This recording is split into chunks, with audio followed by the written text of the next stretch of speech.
Meus irmãos, abramos a palavra de Deus no segundo livro das Crônicas, capítulo 36, lá no finalzinho do livro das Crônicas.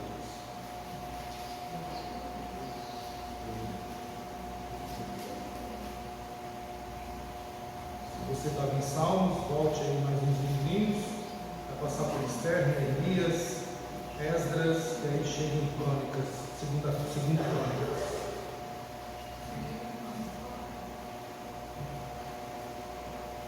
Nós vamos ler os versículos 17 a 21. Segundo livro das Crônicas, capítulo 36, versículos 17 a 21.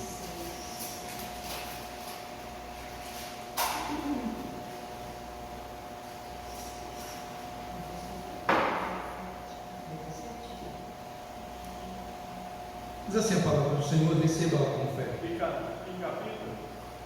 36, segundo Crônicas, 36, 17 a 21. Diz assim a palavra do Senhor: Por isso o Senhor fez subir contra ele o rei dos caldeus, o qual matou os seus jovens à espada na casa do seu santuário, e não teve piedade nem dos jovens, nem das donzelas, nem dos velhos, nem dos mais avançados em idade. A todos os deu nas suas mãos. Todos os utensílios da casa de Deus, grandes e pequenos, os tesouros da casa do Senhor, e os tesouros do rei e dos seus príncipes, tudo levou ele para a Babilônia. Queimaram a casa de Deus e derribaram os muros de Jerusalém. Todos os seus palácios queimaram, destruindo também todos os seus preciosos objetos. Os que escaparam da espada, a esses levou ele para a Babilônia, onde se tornaram seus servos e de seus filhos até o tempo do reino da Pérsia, para que se cumprisse a palavra do Senhor por boca de Jeremias, até que a terra se agradasse dos seus sábados. Todos os dias da desolação repousou até que os 70 anos se cumprissem. Somente até aqui. Oramos mais uma vez, meus irmãos. Santíssimo Deus, eis a tua palavra, Senhor. Palavra esta que nos adverte, palavra esta que nos ensina, palavra esta que nos guia segundo a tua vontade.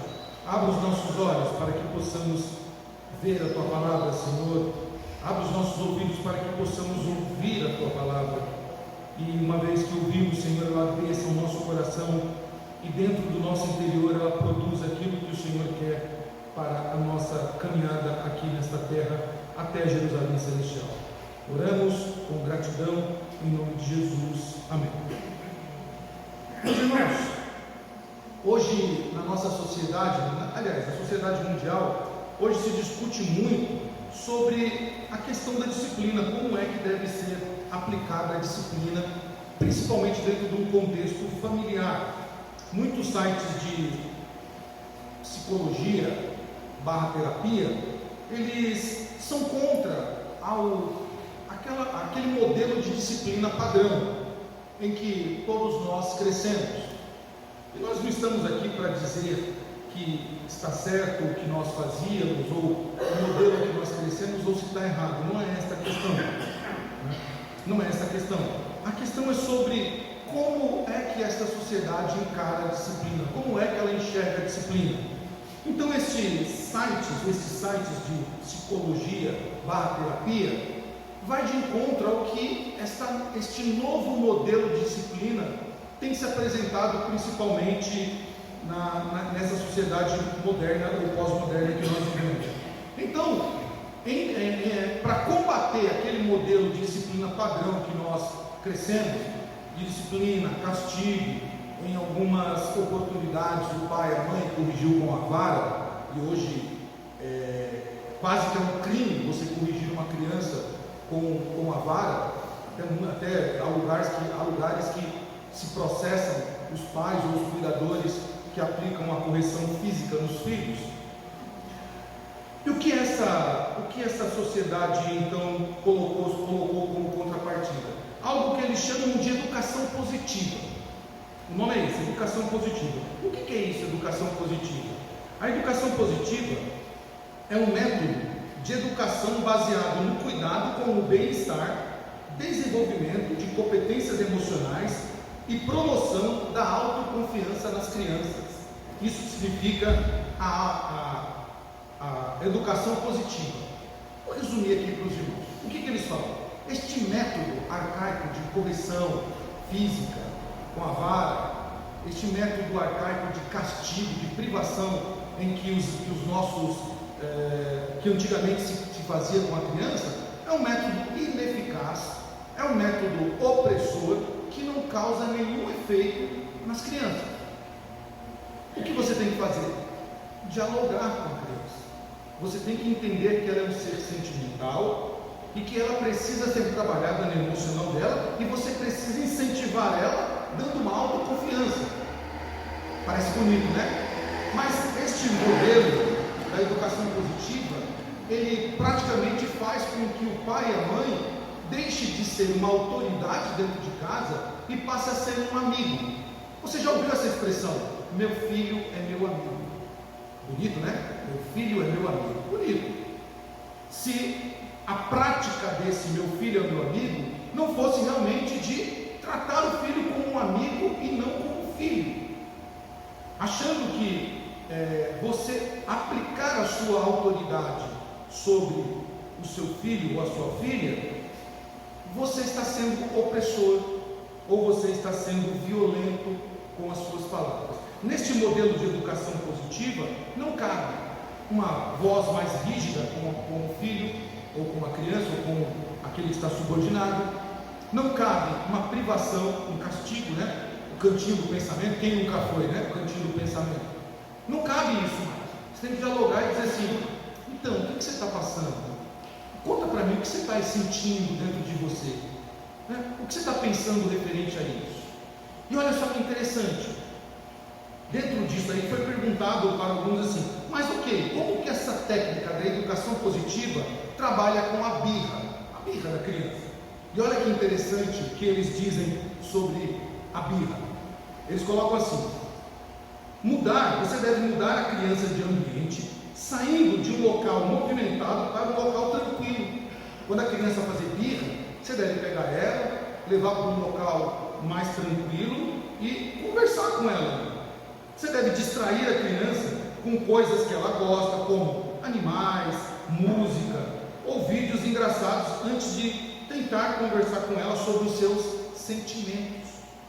Ainda diz: quando a criança estiver mais calma, pais podem perguntar o que aconteceu e validar a experiência da criança.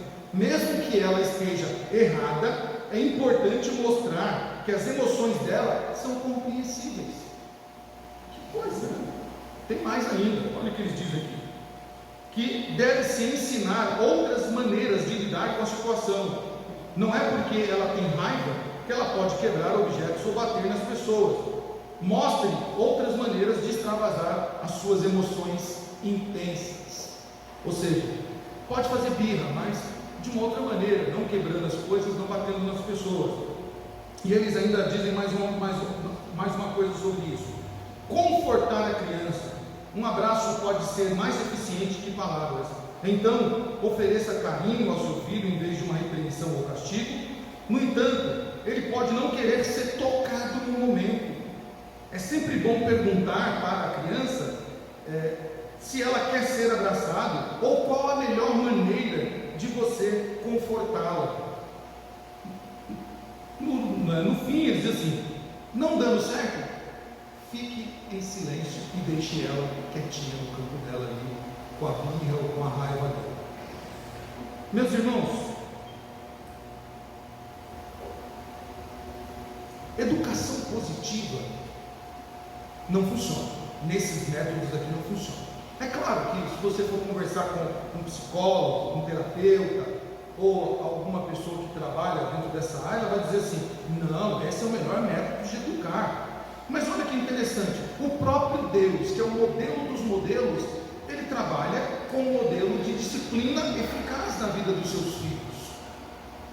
Deus trabalha com um modelo padrão que fez com que esse mundo tivesse ordem.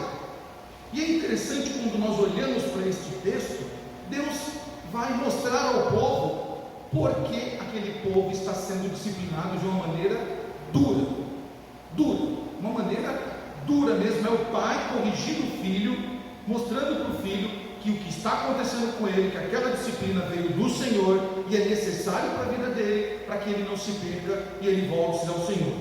Antes da gente entrar nesse ensinamento do Senhor ao povo de Israel, é importante a gente salientar aqui algumas informações que são muito importantes desse texto.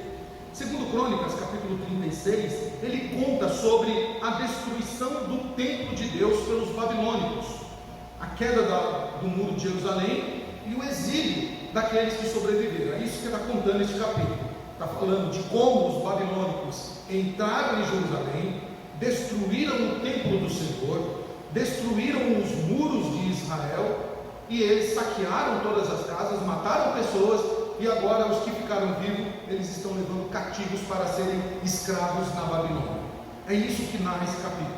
Então, o que os babilônicos fizeram aqui de tão grave? Eles incendiaram o templo de Deus. Primeira coisa que eles fizeram foi incendiar o templo de Deus, porque, já falamos isso em outra ocasião, as guerras eram feitas em nome dos seus deuses. Então, os soldados que iam à guerra iam em nome dos seus deuses. Por isso tinha canções, tinha um toque de trombeta. Então os seus deuses eram os grandes vencedores. Lembra certa ocasião que quando Israel e a Filístia entraram em guerra, então os cristãos dizendo: nós vamos vencer vocês porque Dagom é conosco. Eles acreditavam que os deuses iam na frente. Então a primeira coisa que os babilônicos fizeram: incendiaram o templo de Deus, derrubaram os muros de Jerusalém e destruíram o palácio com todos os utensílios, ou saquearam, todos os utensílios que tinham valor. Eles roubaram do templo e dos palácios do príncipe e do rei. Nabucodonosor, que era o rei da Babilônia aqui, ele levou muitas pessoas sobreviventes como escravos. Dentre desta leva está aqui Daniel, está Ananias, Misael e Azarias, que nós conhecemos como Sadraque, Mesaque e Abednego, e outros mais que nós conhecemos. Então, o que estava acontecendo ali? A terra de Israel, ela descansou, durante o exílio, descansou todo o tempo da desolação, porque o profeta Jeremias havia profetizado, eles já tinham ouvido, lembra-se? Deus corrige os seus filhos, mas Deus avisa eles: olha, se convertam dos seus maus caminhos, parem de pecar, deixem a idolatria de lado, não andem nesses caminhos das nações, se arrependam. E Deus já tinha falado isso através do profeta Jeremias. Quer ver? Abre por favor, vamos abrir aí, Jeremias capítulo 25, um pouquinho mais à frente aí, Jeremias capítulo 25, olha o que o profeta tinha já falado ao povo de Israel quanto aos pecados deles diante do Senhor. Os primeiros versículos do capítulo 25, olha só o que diz aí: palavra que veio a Jeremias acerca de todo o povo de Judá, no ano 4 de Jeoaquim, filho de Josias, rei de Judá, ano que era o primeiro de Nabucodonosor, rei da Babilônia, a qual anunciou Jeremias, o profeta, a todo o povo de Judá e a todos os habitantes de Jerusalém, dizendo: durante 23 anos, desde o 13º de Josias, filho de Amon, rei de Judá, até hoje, tem vindo a mim a palavra do Senhor, e começando de madrugada, eu vou-la tenho anunciado, mas vós não escutastes. Também, começando de madrugada, vos enviou o Senhor todos os seus servos, os profetas, mas vós não os escutastes, nem inclinastes os ouvidos para ouvir.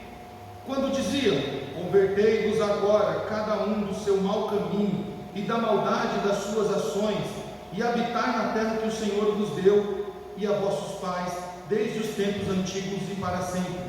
Não andeis após outros deuses para os servirdes e para adorardes, nem me provoqueis a ira com as obras das vossas mãos.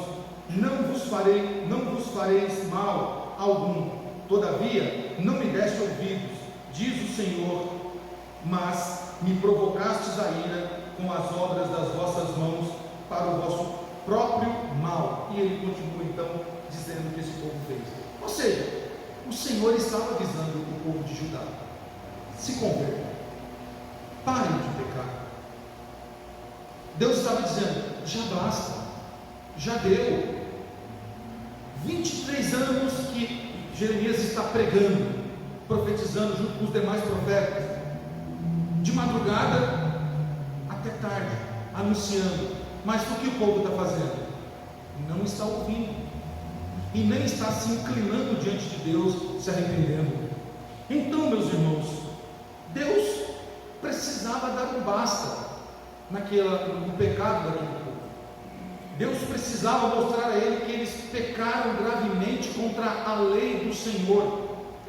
E um dos pecados que eles cometeram aqui era quanto à terra, e a terra precisava descansar da violação que aquele povo então causou. O livro de Segunda Crônica, o Segundo Crônicas, o livro de Segundo Crônicas, ele possivelmente foi escrito por Esdras. Alguns chegam a dizer que poderiam ter mais cronistas escrevendo aqui, Esdras, Neemias, talvez os dois, e ele foi escrito com alguns objetivos, e o objetivo principal do cronista ter escrito essas histórias no livro das crônicas era para resgatar o padrão de culto e a adoração exclusiva a Deus após o período de exílio. Então este livro está sendo escrito depois do exílio, não antes, depois do exílio. O povo já está em cativeiro, ele saiu do cativeiro, e agora o cronista está sentado escrevendo. Vamos lembrar do que aconteceu? Vamos lembrar o porquê da disciplina, o porquê que vocês ficaram cativos 70 anos. Talvez vocês estão aí, falando assim: não, nós não sabemos o que fazemos. Então vou lembrar vocês do que vocês fizeram. Vocês abandonaram Deus. Então o intento do cronista era voltar realmente aos padrões de culto. E se for Neemias e Esdras, faz muito sentido, porque quando você começa a ler o livro de Esdras e o livro de Neemias, Esdras está fazendo o quê? Resgatando o culto a Deus, juntamente com Neemias, resgatando o culto a Deus. No tempo em que Esdras volta com a primeira leva dos judeus a Jerusalém, eles não têm o conhecimento da palavra, até que Esdras lê as escrituras, e eles fazem o quê? Choram diante do que Esdras está lendo. Então faz sentido que seja Esdras e Neemias. Então este é o grande problema do pecado do povo de Israel. Eles tomaram uma proporção tão grande do pecado que se afastaram de Deus a ponto de não mais cultuar a Deus, não mais adorar, não mais prestar adoração exclusiva a Deus. O livro das crônicas, outra coisa interessante, um panorama pequeno para a gente poder entender. O livro das crônicas, ele, na ordem natural, ele deveria estar no final do Novo Testamento. Nós falamos um pouquinho hoje na escola bíblica sobre os escritos, e crônicas deveria estar no final. Por quê? Ele trata de todo o período pós-cativeiro. Então as histórias que nós temos de todos os profetas, os cânticos dos salmos, estão todos eles depois dos livros das crônicas. Então crônicas deveria, juntamente com Esther, com Neemias, deveriam estar ali no finalzinho do livro do Antigo Testamento. Outra coisa interessante, nós vamos ver que Zedequias foi o último rei do cativeiro babilônico, enquanto Oséias foi o último rei do Israel Norte. Vocês lembram que já falamos aqui que no período de Roboão, filho de Salomão, o reino foi dividido: reino norte, reino sul. Então o último rei do norte foi Oséias, não é o profeta, é outro Oséias. E esse Oséias então foi o último rei até que o reino norte foi cativo pela Síria. Então nós temos aqui Zedequias, que foi o último rei em terras de Judá antes do cativeiro.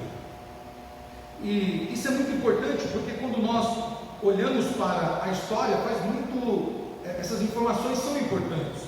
São importantes porque este povo está no cativeiro, está servindo a um rei que não é o seu rei eleito por Deus, está sobre outros costumes. Mas a intenção do cronista, meus irmãos, ao escrever 1º e 2º Crônicas, tem uma intenção muito grave, muito forte aqui no resgate ao culto ao Senhor. O cronista precisava dizer a este povo estas coisas: vocês estão no cativeiro, porém Deus não esqueceu de vocês. Então o cronista precisava contar a história para aquele povo se lembrar das misericórdias do Senhor, da graça de Deus, que não abandona o seu filho, mas corrige ele de uma forma dura, mas sem o abandonar. Deus os corrige de uma maneira eficaz, sem nos abandonar. Então o cronista, ele tem esta intenção. Se você observar bem o livro das Crônicas, em um devocional seu, o capítulo 1 ao capítulo 9 vai falar de pessoas. Que interessante, se você vê o primeiro livro das Crônicas, olha que interessante o primeiro livro das Crônicas como começa.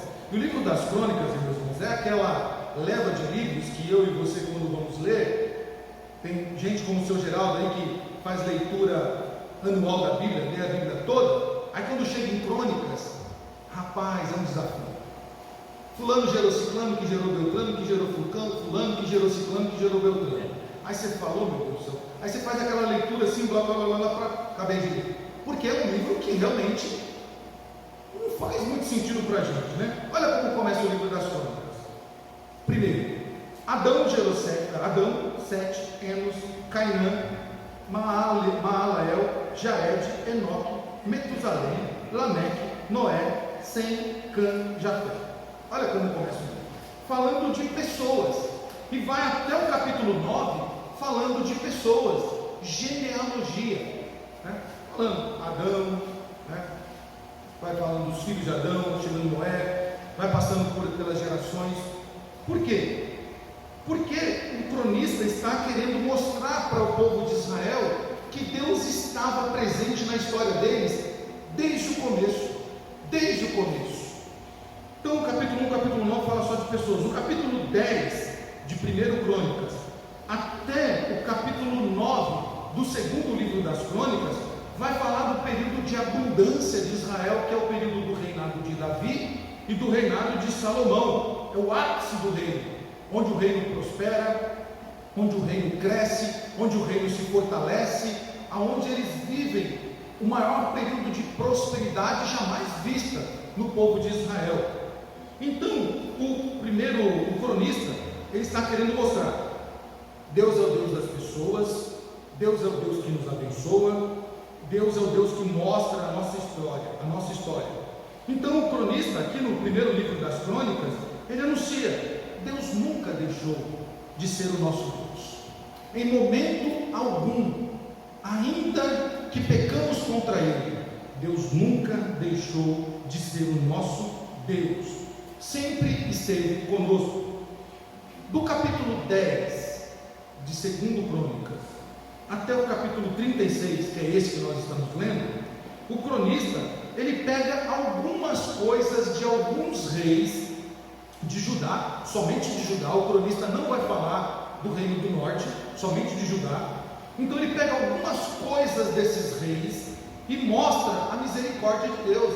Ele mostra reis maus, reis ruins que se arrependeram, mostra reis maus, ruins que não se arrependeram, mas em todo momento ele mostra a misericórdia. Olha que interessante, Manassés foi um dos piores reis.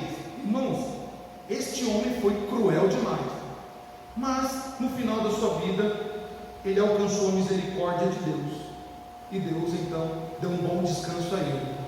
Mas Zedequias, nós falamos de Zedequias aqui agora há pouco. Zedequias, ele foi pior, ele foi tão perverso e ele não se arrependeu. Por isso Deus deixou que tudo o que aconteceu acontecesse com ele e com seus filhos. Por quê? Porque ele não se humilhou diante do Senhor. Se você estiver com a 2ª Crônicas aberta, olha um pouquinho antes aí, o reinado de Jeoaquim. Versículo 5, do versículo 1 primeiro aqui. O povo da terra tomou Jeoacás, filho de Josias, e o fez rei em lugar do seu pai em Jerusalém. Tinha Jeoacás 23 anos de idade quando começou a reinar, e reinou 3 meses em Jerusalém. Porque o rei do Egito o depôs em Jerusalém, e impôs à terra a pena de 100 talentos de prata e 1 de ouro. O rei do Egito constituiu a Eliaquim, irmão de Joacás, rei de Judá e Jerusalém, e lhe mudou o nome para Joaquim, mas ao irmão Joacás tomou Neco e o levou para o Egito. Então ele está narrando aqui um período que o povo está subserviente ao Egito, tá? Está ali servindo ao Egito. O Senhor está punindo esse povo, e olha a punição de Deus: vai servir ao Egito. Irmãos, sempre quando falamos do Egito, nós temos que relembrar, e o judeu lembrava, tinha isso em mente, do período em que os egípcios, eles escravizaram o povo de Israel por 430 anos, antes que Moisés fosse usado por Deus para nos libertar. Então toda vez que Israel caía na mão dos egípcios, era Deus dizendo: vocês não se esqueceram, vocês não se lembram das minhas misericórdias tirando vocês da mão dos egípcios? Vão voltar então para serem servos deles, para vocês deixarem a idolatria e voltarem a mim. Mas olha o que diz ainda abaixo, versículo 5. Tinha Jeoaquim a idade de 25 anos, quando começou a reinar, e reinou 11 anos em Jerusalém. Fez o que era mal perante o Senhor seu Deus. Subiu, pois, contra ele Nabucodonosor, rei da Babilônia, e o amarrou com 2 cadeias de bronze para o levar à Babilônia. Também alguns dos utensílios da casa do Senhor levou Nabucodonosor para a Babilônia, onde pôs no seu templo. Quanto aos demais atos de Jeoaquim e as abominações que cometeu, e aos mais que se achou nele, eis que estão escritos no livro das histórias dos reis de Israel e de Judá, e Jeoaquim, seu irmão, reinou em seu lugar. Então veja, o rei não se arrepende. Deus fala através de Jeremias, profetas estão sendo usados, mas não há arrependimento, como houve com Manassés. Manassés se arrependeu e o Senhor então usou de misericórdia. Zedequias não se humilha. Meus irmãos, o cenário parece um cenário duro quando você olha assim.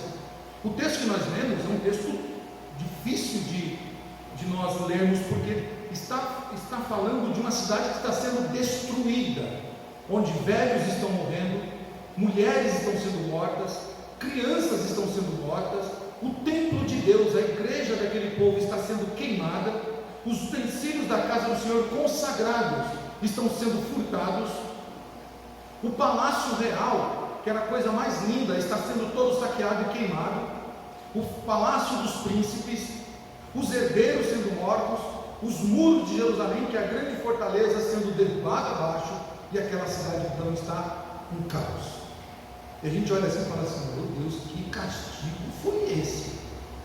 Que a mão do Senhor pesou muito contra Israel.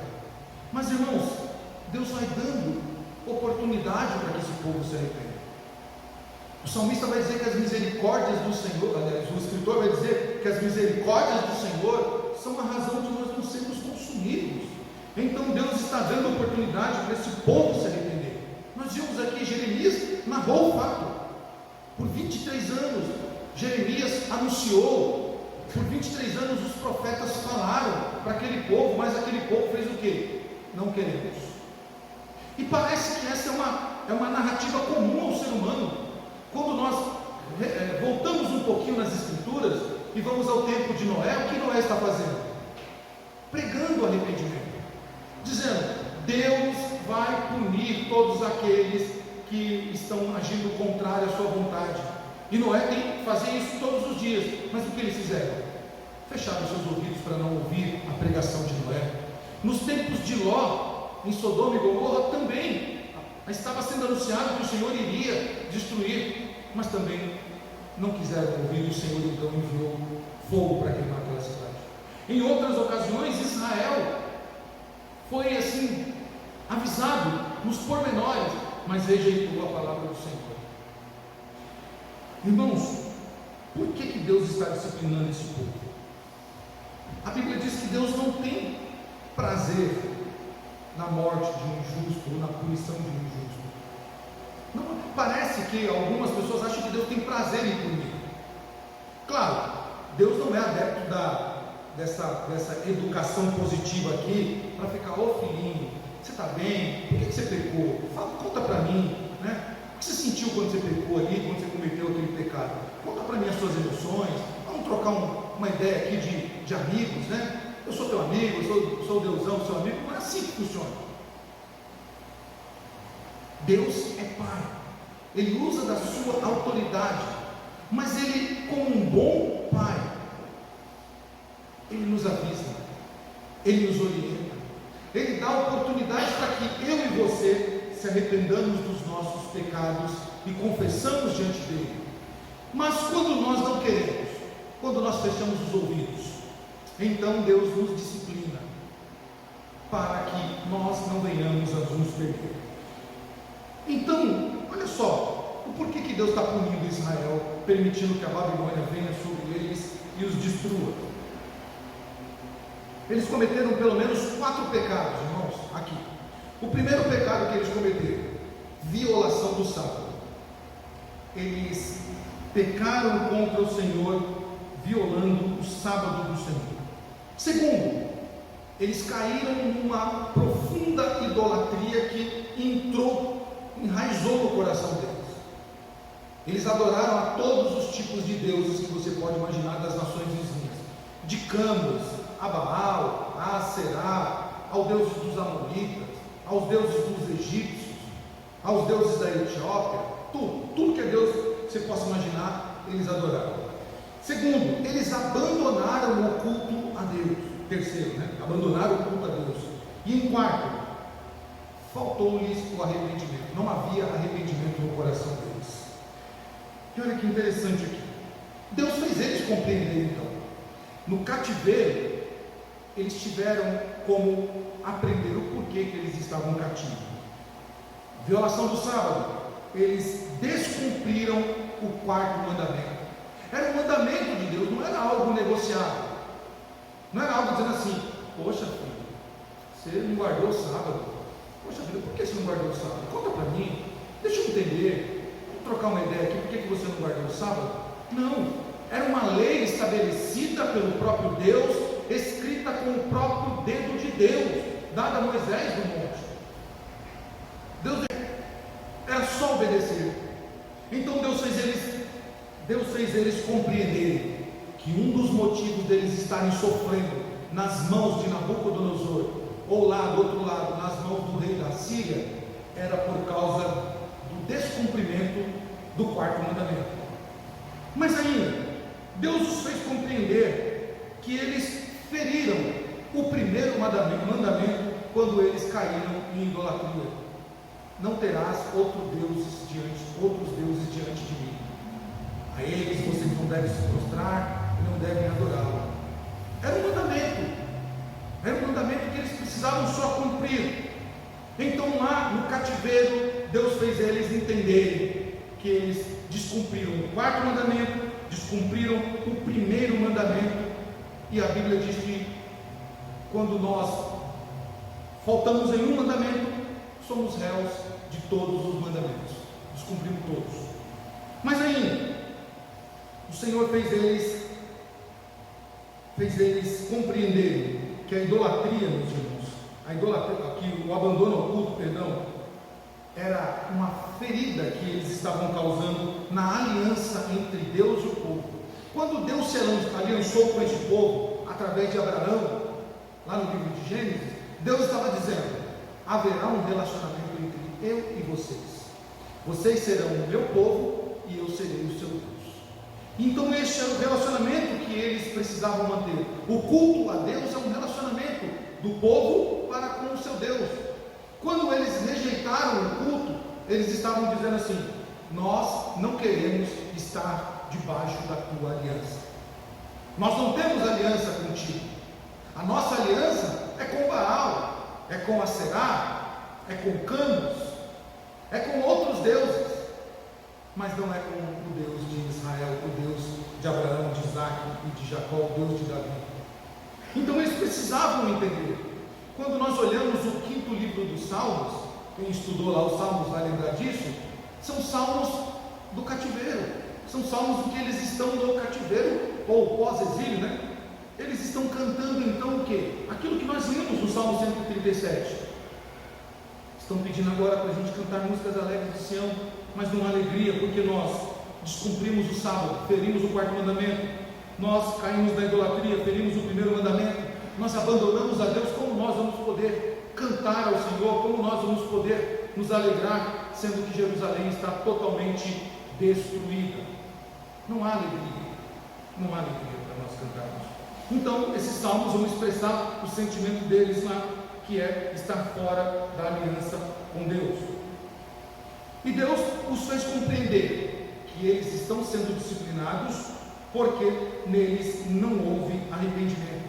E eu creio que a expressão exata aqui é justamente o rei Zedequias, porque é o rei que simboliza o povo, é o rei que não se arrepende. O Senhor está falando, ele não se arrepende, seu coração está petrificado, e então ele sofre as consequências disso. O povo está representado aqui no seu rei. Então a falta de arrependimento mostra um coração endurecido e sagaz para com Deus. E nós vemos que homens que não se arrependeram ao longo das Escrituras eram homens de coração duro e sagaz. Lembra quando Deus, logo no começo, falou com Caim? Falou: Caim, por que o teu semblante está caído? Cadê o teu irmão Abel? Ele falou: por acaso eu sou tutor do meu irmão? Por acaso eu sou o guardião dele? Deus falou: olha, Caim, o pecado está à tua porta, toma cuidado, se você não vigiar você vai cair. Mas Caim endureceu tanto o coração que não quis seguir o exemplo de Deus, não quis seguir o conselho de Deus. E a gente vai vendo isso em muitos homens da Bíblia, que endurecem o coração. Esse período da divisão do reino de Israel, muitos reis se viraram contra o Senhor, não quiseram dispor seu coração ao arrependimento, e por isso foram penalizados pelo Senhor. Então o povo precisava entender isso, meus irmãos, o povo precisava compreender isso. O que nós podemos aprender com este texto e com essas observações, meus queridos irmãos?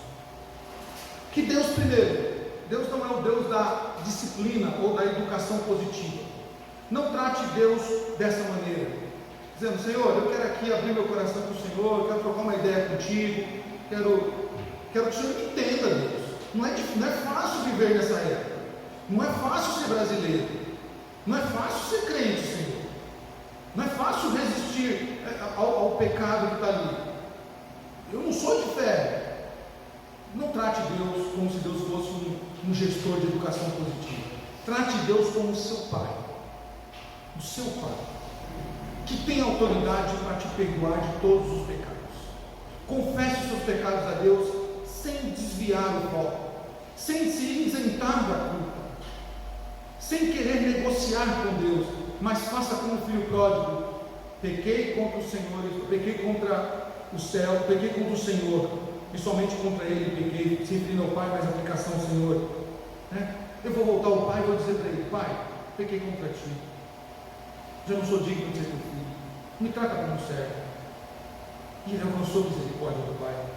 Então, meus irmãos, nós precisamos entender isso. Mas saiba de uma coisa, que o povo de Israel, depois de compreender o porquê da disciplina, e nós precisamos entender o porquê muitas vezes Deus nos disciplina.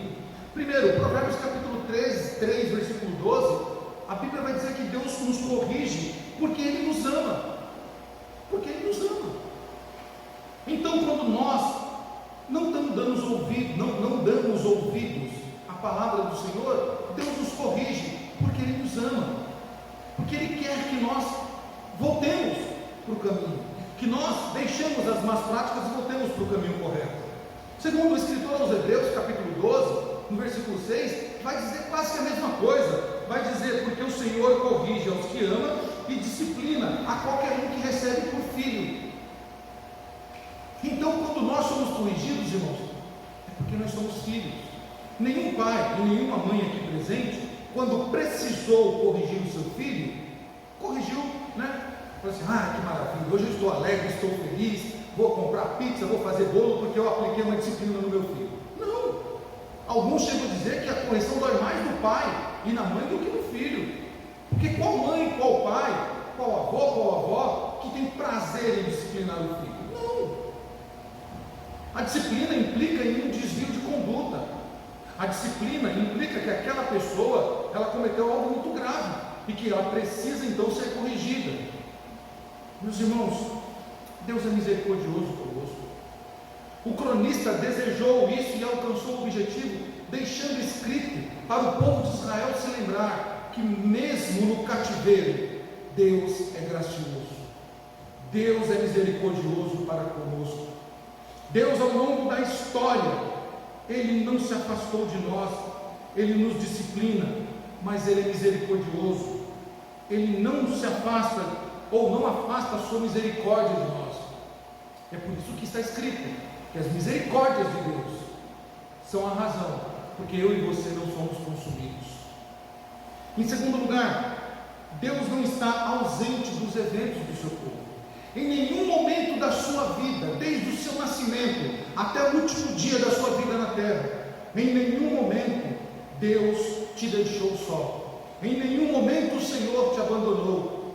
Ele estava lá presente. E a disciplina do Senhor é uma das maneiras que Deus usa para dizer: filho, você errou, mas eu estou aqui. E a minha disciplina não é para te matar. A minha disciplina é para te dar vida, para que você entenda que uma violação da minha lei, ela precisa de disciplina para que você seja corrigido. Nós já falamos isso aqui numa escola bíblica. Um dos meios de graça que a nossa igreja entende e que o Senhor opera na igreja é a disciplina.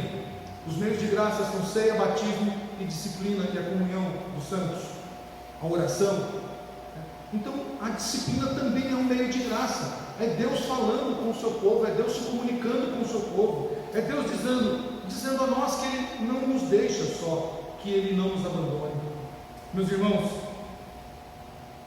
e nós temos isso da parte do nosso Senhor bem estabelecido nas Escrituras. O Senhor Jesus, antes de partir, Ele disse aos seus discípulos que nós não ficaríamos órfãos, que o Espírito Santo estaria conosco todos os dias até a consumação dos séculos. Nós temos então, meus irmãos, a plena certeza de que nesta caminhada, os nossos passos em algum momento podem ser passos que nós venhamos a tropeçar por causa da nossa inclinação ao pecado. Mas quando nós errarmos e quando nós pecarmos, nós temos que ter essa certeza e essa convicção: Deus não nos abandona.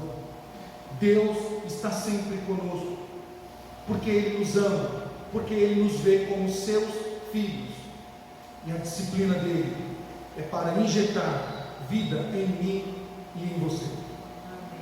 Oremos ao Senhor. Santíssimo e amado Deus, te louvamos pela Tua palavra, Senhor, pela Tua palavra falada aos nossos corações nessa noite, que nos ensina, através da história do povo de Israel, Senhor, desse desvio da Tua lei, que os levou a um cativeiro, que os levou, Senhor, a um sofrimento duro, a uma vergonha, Senhor, entre todas as nações, mas o Senhor não nos abandonou, o Senhor esteve sempre presente com eles, resgatando, restaurando, Senhor, a sorte de Israel, para que Israel voltasse a servir-te com fidelidade e voltasse a cultuar ao Senhor. Obrigado, Senhor, pela Tua palavra. Obrigado porque o Senhor tem falado conosco nessa noite e tem nos alertado, Senhor, quanto esta importante ação do Senhor para conosco, que é nos disciplinar quando nós erramos. Muito obrigado por isso, Senhor. Obrigado por ser o nosso Pai. Obrigado por nos tratar como seus filhos, por nos ensinar, por nos exortar, por nos disciplinar quando for preciso, mas acima de tudo, Senhor, nos amar como filhos e filhas do Senhor, eleitos para a salvação. Dai-nos na instante de noite de paz, de bênção, Senhor, e ajuda-nos a continuar cultuando a Ti com fidelidade de coração. Assim oramos, Te agradecemos por este dia e pelo restante da semana.